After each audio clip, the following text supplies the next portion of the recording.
बैरागी एक छान विचार घेऊन आज तुमच्याकडे आलेलो आहे। मानवी मन किती विचित्र आहे हेच बघा ना। जी गोष्ट आपल्याला मिळते त्या गोष्टीची कदर आपल्याला नसते। गोष्टी मिळत नाही तोपर्यंत तिचा ध्यास आपल्याला लागलेला असतो। जेव्हा ती गोष्ट मिळते त्याच्यातला रस कमी होऊन जातो। पुन्हा मानवी मन नवीन गोष्टीचा शोध घ्यायला सुरुवात करतो। त्यामुळे आपल्या आयुष्यात सहजपणे येणाऱ्या क्षणभंगुर मोहामुळे मन आकर्षिले जाते। कधी आपल्या आयुष्यात असलेला खरं सौंदर्य आपल्याला दिसेनासे होते, कारण आपली नजर नेहमी वाटेवर दिसणाऱ्या सुगंधाकडे वळलेली असते।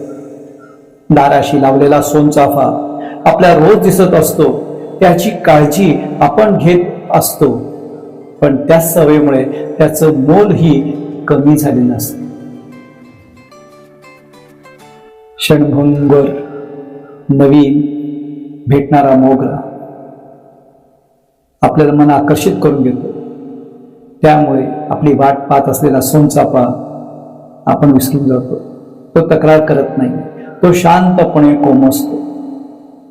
आणि जेव्हा घरातला सुगंध हरवतो तेव्हा आपल्याला उमगतं की बाहेरच्या आकर्षणासाठी आपण आतल्या शांतीचा नात्याचा बळी दिलेला आहे। प्रत्येक सुगंध वेगळा असतो, प्रत्येक नातं, प्रत्येक आनंद वेगळा असतो, पण हा आनंद सोनचाफा सुकल्यावर कळतो। सोनचाफा सुकल्यानंतर त्याचं महत्व समजण्याच्या अगोदरच आपल्या जीवनात असलेली सुंदर नाती तुटू देऊ नका। त्यांना जोपासा, त्यांची काळजी घ्या, कारण तीच तुमच्या सोबत आयुष्यभर असणार आहे। राजेश खन्नाच्या एका चित्रपटातील हे सुप्रसिद्ध गाणं खूप काही सांगून जातं।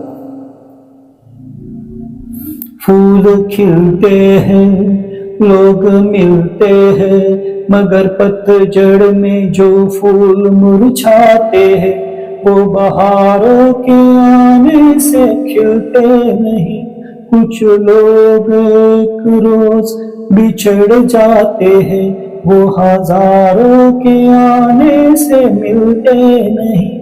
असं होऊ नये म्हणून आपण काळजी घेतली पाहिजे, नात्यांना सांभाळलं पाहिजे, त्यांची जोपासलं, त्यांची काळजी घ्या।